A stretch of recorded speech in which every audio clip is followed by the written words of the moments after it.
Dearly beloved, we are gathered here with King Arthur at the court, Walton, to talk about mediums and clairvoyants. Many people, I strongly suspect the mayor, will say load of rubbish, load of crap, bollocks and all that kind of thing. So many negative, sceptical people about. If you give them proof, well, if you tell them what you've experienced, no, just discount it. Bollocks, utter bollocks. Well, I had this affair with this lady, Teresa, and her husband Robbie had died, and I moved in, and one of her daughters and her son were happy to accept me, but her other daughter, Anne-Marie, every time she came round, she said, he's still here. I said to Teresa, what's the matter with that bloody woman? I've never done her any harm. Oh, don't take a notice of her, darling. She thinks you've took Robbie's place. And Teresa and I were very much into the spiritualist church, and this Saturday afternoon, the mediums did private sit-ins, and the money, went towards the church funds. And I went down there, and the medium, I didn't know him, and he didn't know me, and he said to me, you're involved in a family dispute, aren't you?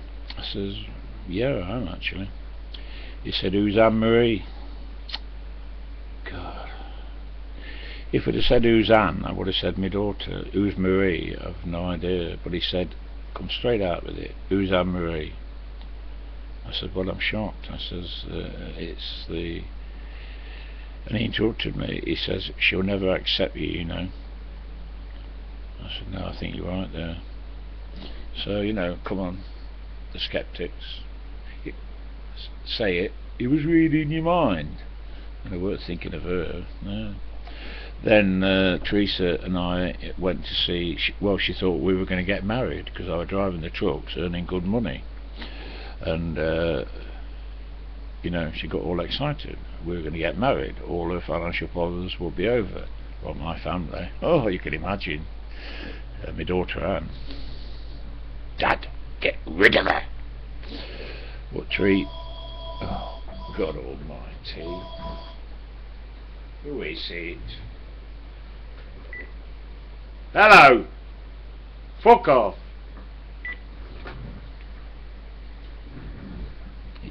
He's ended the call anyway, so he didn't hear me say that.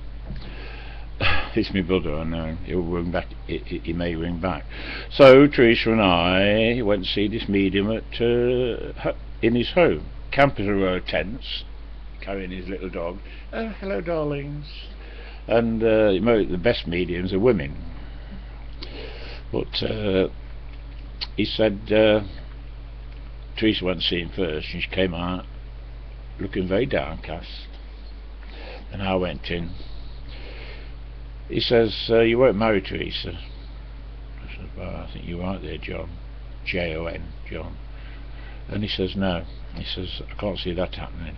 And I can't remember exactly what he said, but he says, I have to tell you, Arthur, I see you in the back of the police car. I said, oh, John. He says, oh, no. Don't be concerned. He says, but I have to tell you that. They're showing me. Who they are, well, who knows. And he told me a lot of other things, and he was quite accurate actually, and he didn't really know me. And then he said, oh, before you go, I have to tell you again, I see you in the back of a police car. I said, now you getting me really worried, John. He says, no, my darling, you must not be worried. He says, don't worry about it, but I have to tell you these things. So, driving home, Teresa said, he told me we're not going to get married. I said, yeah, he told me as well. And she says, well, are we? And I said, well, And next minute, police car behind me, blue light.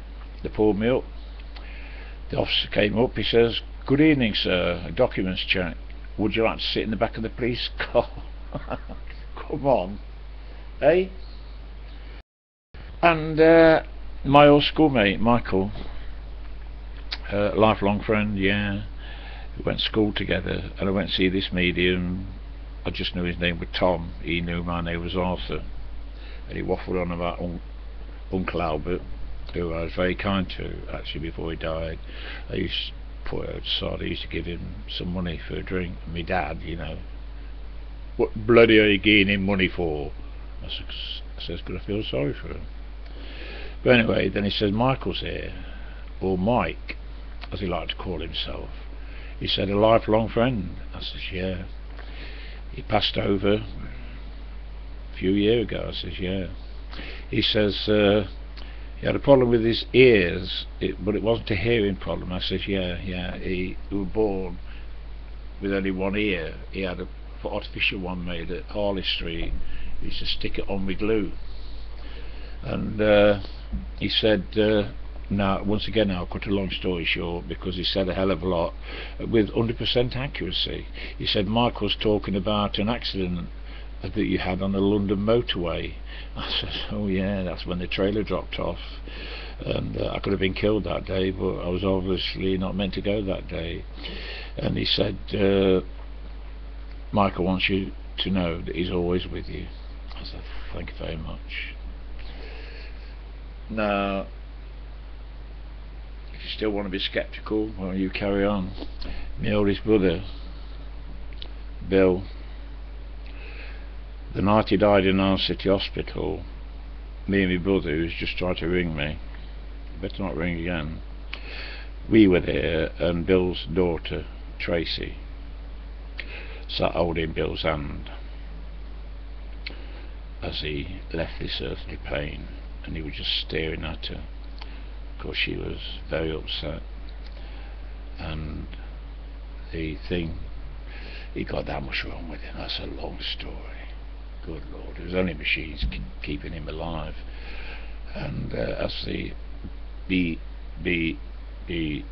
slowed down, a little tear came down as he gazed at Tracy. She was holding his hand, and then B, the nurse said, "He's gone."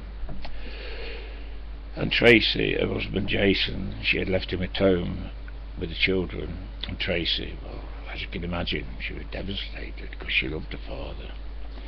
And she stood in the corner of the room crying, while my dopey brother just stood there. And I didn't think I acted on impulse. I went up to her and wrapped my arms around her and gave her a long, long, big hug. And Jason said to me afterwards, "Thanks for what you did for Tracy." You know, he said, "I would like to have been there, but I couldn't, because I'd stay with the kids." And after Bill died, I'd split up with Teresa, when she realised we were going to get married. And I was at Newstead Abbey Church, a beautiful little church in Newstead Abbey.